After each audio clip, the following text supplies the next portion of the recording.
Hello there, girls and boys.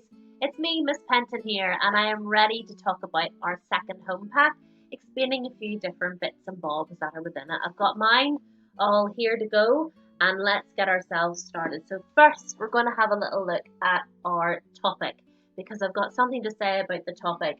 And rightly so, there was an email sent the other day to the school saying, right, we've got our topic, we're looking through this, but we can't seem to find a picture. And truth is, girls and boys, I forgot to include it. So what I'm going to do is I'm going to put the picture in this next slide here. I'll show you in a wee sec. But I'm also going to put the link to the picture as well. Plus, Mr. Comfort is also aware, and we've made sure that we've sent a text message to everybody, and you all also have a link there as well to the image you'll need for this worksheet, which is a view of a room. And it's just going through, you're going to be looking at the painting, and there's lots of questions, and you're just writing what you observe from the painting. Now we've got that little bit of business over with the missing painting. When you're talking about our topic of houses and homes, what I'd like you to do before you even start any of the activities, perhaps you already have. I understand this video was up a few days late from after you've got your home pack. But before you start, if you haven't got round to, or even if you've just begun, before you do any more, talk about what you know about houses and homes and what you want to find out. And you can do that just by having a chat with mum or dad or whoever is at home in your household.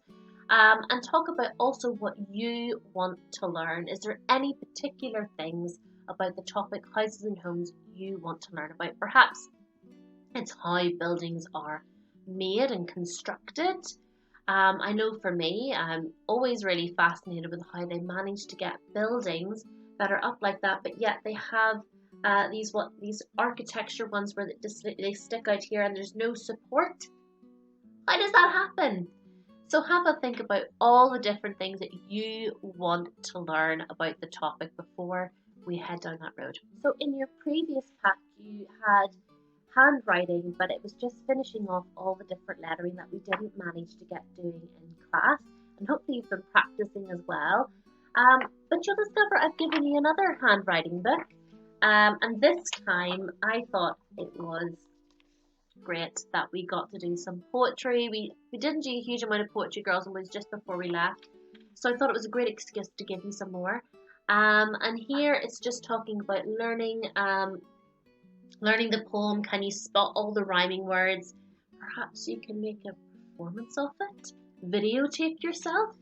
And then over here, what I'd like you to do is write out the poem below in your joint up handwriting. Now remember to take time. You do not have to rush it. Remember, girls and boys, does handwriting take us 5 minutes? It does not. You've got to take the time to think about the letter formation and writing it out neatly. So handwriting, girls and boys, is not a race.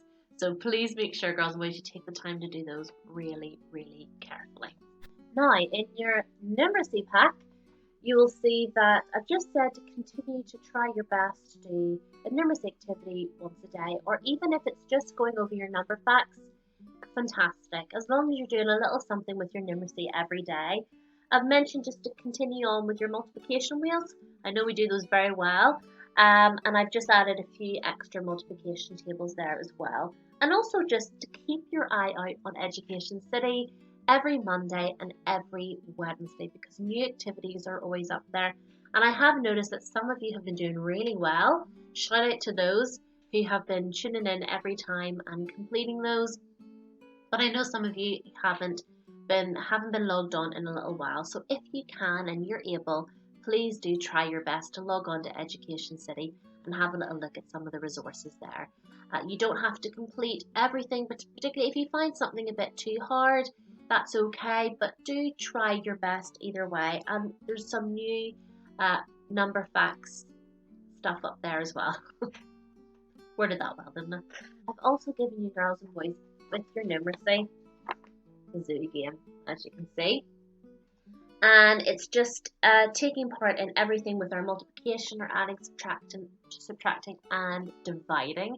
which we only recently had begun in class, but hopefully you've all been practicing away at your division too.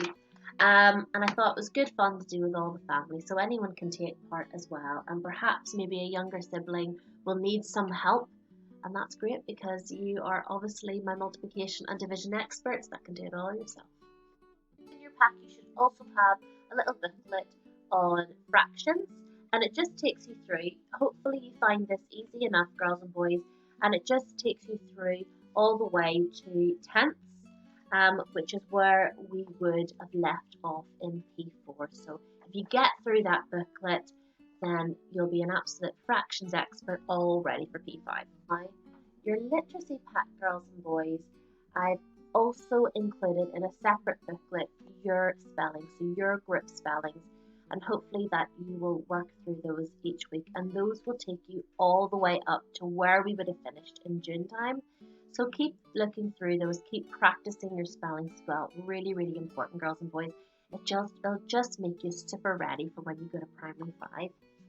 Now, through that, girls and boys, I've started your pack off with revisions of adjectives, nouns, and verbs. Really important, girls and boys. I'm sure you know them. I'm sure you're all experts now.